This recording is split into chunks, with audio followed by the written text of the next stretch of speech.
শীতকাল মানেই নলেন গুড়ের সিজন। গুড় দিয়ে যে কত সুন্দর সুস্বাদু কেক বানানো যায় সেটাই আমি আজ আপনাদের সাথে শেয়ার করব। বাড়িতে থাকা একদম ঘরোয়া কিছু উপকরণ দিয়েই খুব সহজেই আপনারা কেক বানিয়ে নিতে পারবেন যদি আমার রেসিপি ফলো করে আপনারা ট্রাই করেন। তো চলুন আজকের রেসিপিটা দেখে নেওয়া যাক। আমার রেসিপি যদি ভালো লাগে অবশ্যই সাবস্ক্রাইব করে পাশে থাকার জন্য অনুরোধ রইল। নমস্কার বন্ধুরা, রুনুর নিরামিষ রান্নাঘরে সবাইকে আবারও একবার আমন্ত্রণ জানাই।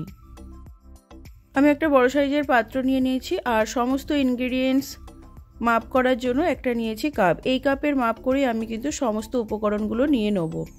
নিয়ে নিয়েছি 1 কাপ আর 1/4 কাপ পরিমাণে ময়দা।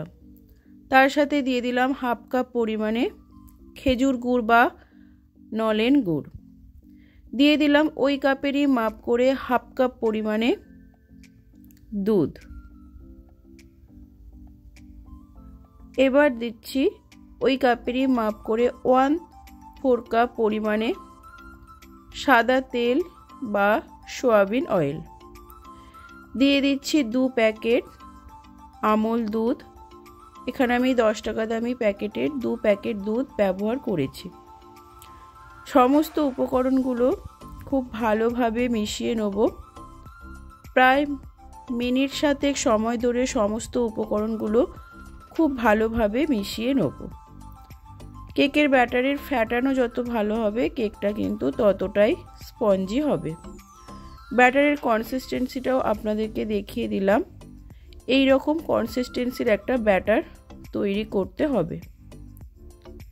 এবার আমি এর মধ্যে দিয়ে দিলাম 1 চামচ পরিমাণে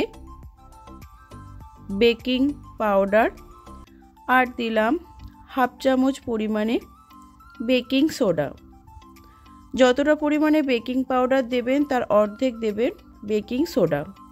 সব কিছুকে আবারও খুব ভালোভাবে আমি মিশিয়ে নিলাম প্রায় মিনিট 5 সময় ধরে।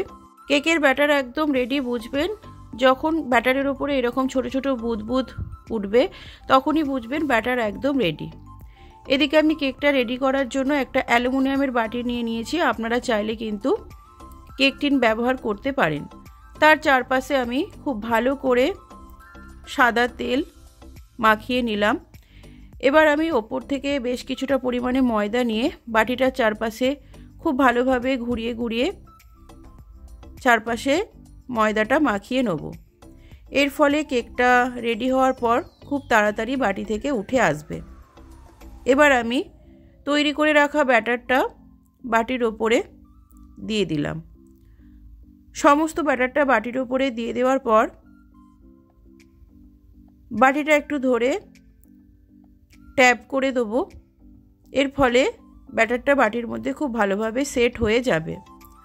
আমি আগে থেকেই একটা কড়াকে গ্যাসে বসিয়ে রেখেছি প্রায় 5 মিনিট আগে। নিচে একটা বাটি দিয়ে দিয়েছি, আপনারা চাইলে একটা স্ট্যান্ড ব্যবহার করতে পারেন। এবার কেকের বাটিটা এর উপরে দিয়ে ঢাকা চাপা দিয়ে 20 মিনিটের জন্য কেকটা হতে দেবো। ফিরে আসছি 20 মিনিট পর। ফিরে এলাম 20 মিনিট পর। কেকটা কিন্তু আমার সম্পূর্ণরূপে এখনও রেডি হয়নি। এই পর্যায়ে আমি কিছু ড্রাই ফ্রুটস ওপরে দিয়ে দেবো। আমি এখানে কাজু আর কিশমিশের ব্যবহার করেছি। আপনারা কিন্তু আপনাদের পছন্দ মতো ড্রাই ফ্রুটস ব্যবহার করতে পারেন। প্রথমে যদি এইভাবে সাজানো হয় কেকটা তাহলে সমস্ত উপকরণগুলো কেকের ভেতরে ঢুকে যায়। তাই 15-20 মিনিট কেকটা হওয়ার পরে উপরে এইভাবে আপনারা সাজিয়ে দিতে পারবেন। কেকটা সাজানোর পর আরও আমি ঢাকা দিয়ে 15 থেকে 20 মিনিট কেকটা হতে দেবো। ফিরে আসছি আবারও 15 থেকে 20 মিনিট পর।